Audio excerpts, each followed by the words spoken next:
പുതിയൊരു വീഡിയോയിലേക്ക് എല്ലാവർക്കും സ്വാഗതം. 6ാം ക്ലാസ്സിലെ സോഷ്യൽ സയൻസിൻ്റെ 1ാമത്തെ ചാപ്റ്ററായ ആദിമ മനുഷ്യരും സംസ്കാരങ്ങളും ആ പാഠഭാഗത്തിൻ്റെ തുടർച്ചയായ ക്ലാസ്സാണിത്. മുന്നത്തെ ഭാഗങ്ങൾ മുൻപ് വീഡിയോ ആയിട്ട് അപ്ലോഡ് ചെയ്തിട്ടുണ്ട്. കാണാത്തവർ അത് കാണുക. ഹരപ്പൻ സംസ്കാരം. വെങ്കലയുഗത്തിൽ സിന്ധു നദീതടത്തിൽ നിലനിന്നിരുന്ന സംസ്കാരമാണ് ഹരപ്പൻ സംസ്കാരം.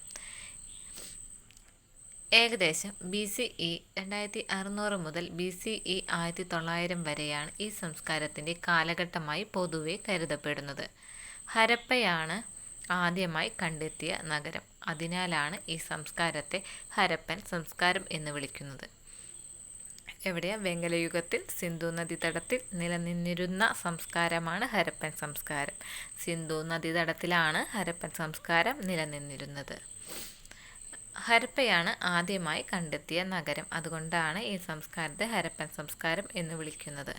ഈ സംസ്കാരം ഉടലെടുത്തത് സിന്ധു നദീതീരത്തായതിനാൽ സിന്ധു നദീതട സംസ്കാരം എന്നും അറിയപ്പെടുന്നു. നഗരങ്ങൾ കേന്ദ്രീകരിച്ചാണ് ഈ സംസ്കാരം വളർന്നു വന്നത്. അതിനാൽ ഇന്ത്യയിലെ 1ാം നഗരവൽക്കരണമെന്ന് ഈ സംസ്കാരത്തെ വിശേഷിപ്പിക്കുന്നു. സിന്ധു നദീതട സംസ്കാരമെന്നും ഇതറിയപ്പെടുന്നു. നഗരങ്ങൾ കേന്ദ്രീകരിച്ചാണ് ഈ സംസ്കാരം വളർന്നു വന്നത്. അതിനാൽ ഇന്ത്യയിലെ 1ാം നഗരവൽക്കരണമെന്നും ഈ സംസ്കാരത്തെ വിശേഷിപ്പിക്കുന്നു. ഇന്ന് നോക്കാം. Sir John marshal.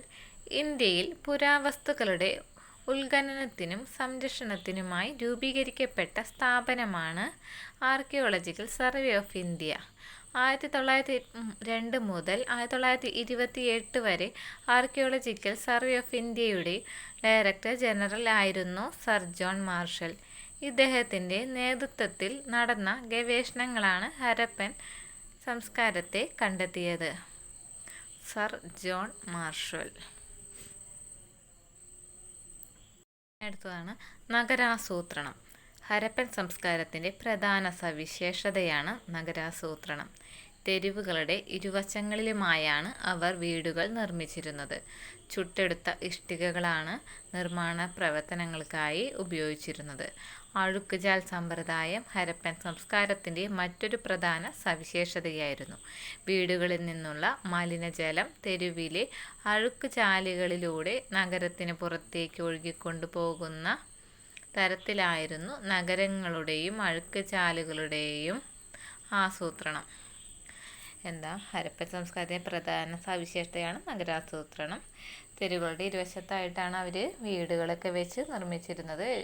ചുട്ടെടുത്ത ഇഷ്ടികളാണ് വീടുകളൊക്കെ വയ്ക്കാനായിട്ട് നിർമ്മാണങ്ങൾക്ക് അവർ ഉപയോഗിച്ചിരുന്നത്.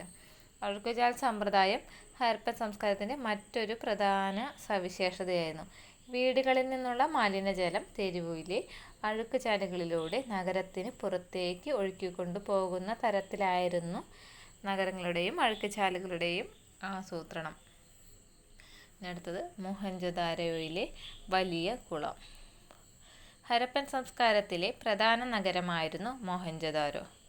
വലിയ കുളമാണ് ഈ നഗരത്തിലെ ഏറ്റവും സവിശേഷമായ നിർമ്മിതി.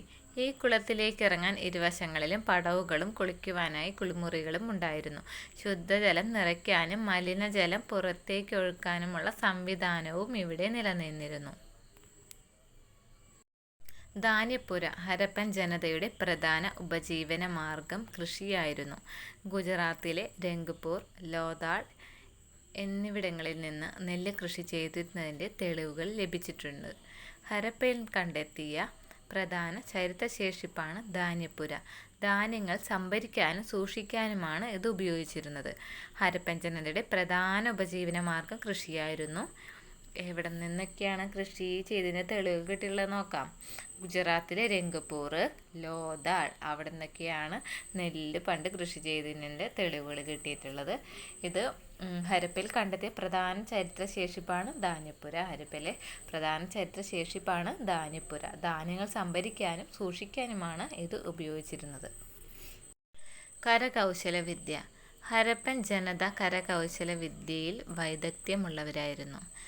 അവർ ചെയ്തിട്ടുള്ള കരകൗശല വിദ്യയുടെ ചിത്രങ്ങളാണ് താഴെ കൊടുത്തുള്ളത്. കളിപ്പാട്ടുണ്ട്, മുദ്രകളുണ്ട്, ആഭരണങ്ങൾ, മൺപാത്രം, നർത്തകിയുടെ വെങ്കല പ്രതിമ എന്നിവ അവർ കരകൗശല വിദ്യയിൽ ഉണ്ടാക്കിയിട്ടുള്ള അതിൻ്റെ ചിത്രങ്ങളാണ്. ഈ ചിത്രങ്ങളിൽ നിന്ന് ഹരപ്പൻ ജനതയുടെ കരകൗശല വിദ്യയെക്കുറിച്ച് എന്തൊക്കെ വിവരങ്ങളാണ് ലഭിക്കുന്നത് എന്ന് കണ്ടെത്തി ആശയപ്പെടുക. മുദ്രകൾ നിർമ്മിച്ചിരുന്നു, കളിപ്പാട്ടങ്ങൾ നിർമ്മിച്ചിരുന്നു, ആഭരണങ്ങൾ നിർമ്മിച്ചിരുന്നവർ, പിന്നെ മൺപാത്രങ്ങൾ നിർമ്മിച്ചിരുന്നു, പിന്നെ ശില്പകലയിൽ ഉണ്ടായിരുന്ന ശില്പങ്ങൾ നിർമ്മിച്ചിരുന്നവർ, സ്വർണവും വെള്ളിയും മുത്തുകളും ചിപ്പികളും കൊണ്ടുണ്ടാക്കിയ മാലകളും കൈവളകളും കർണാഭരണങ്ങളും ഇവർക്കിടയിൽ പ്രചാരത്തിലുണ്ടായിരുന്നു. കളിമണ്ണ് കൊണ്ടും ശിലകൾ കൊണ്ടും അവർ മുദ്രകൾ നിർമ്മിച്ചിരുന്നു. ഹരപ്പൻ നഗരങ്ങളിൽ നിന്ന് കണ്ടെത്തിയ കളിപ്പാട്ടങ്ങൾ, മൺപാത്രങ്ങൾ, വെങ്കല പ്രതിമ എന്നിവയെല്ലാം ഹരപ്പൻ ജനതയുടെ കലാവൈദഗ്ധ്യം പ്രകടമാക്കുന്നു. എഴുത്തുവിദ്യ. ഹരപ്പൻ ജനതയ്ക്ക് അവരുടേതായ എഴുത്തുരീതി ഉണ്ടായിരുന്നു. അക്ഷരങ്ങൾക്ക് പകരം ചിഹ്നങ്ങളാണ് അവർ എഴുതാനായി ഉപയോഗിച്ചിരുന്നത്. മുദ്രകളാണ് അവരുടെ എഴുത്തുവിദ്യ ഏറ്റവുമധികം കാണപ്പെട്ടത്. ഹരപ്പൻ സംസ്കാരത്തിൻ്റെ തകർച്ച. ഏകദേശം BCE 1900 ഹരപ്പൻ നഗരങ്ങൾ തകർച്ചയെ നേരിട്ടു. ഹരപ്പൻ സംസ്കാരത്തിൻ്റെ തകർച്ചയെ സംബന്ധിച്ച് നിരവധി അഭിപ്രായങ്ങൾ നിലനിൽക്കുന്നു. അവയിൽ ചിലത് നമുക്ക് നോക്കാം. എന്തൊക്കെ കാരണങ്ങളാണ്? കാലാവസ്ഥാ വ്യതിയാനം, നിരന്തരമുണ്ടായ പ്രളയം, വനനശീകരണം, ഭൂമിയുടെ അമിതമായ ഉപയോഗം. ഇതൊക്കെ കൊണ്ടാണ് ഹരപ്പൻ സംസ്കാരത്തിൻ്റെ തകർച്ചയ്ക്ക് കാരണങ്ങളായത്. കാലാവസ്ഥാ വ്യതിയാനം, നിരന്തരമുണ്ടായ പ്രളയം, വനനശീകരണം, ഭൂമിയുടെ അമിത ഉപയോഗം.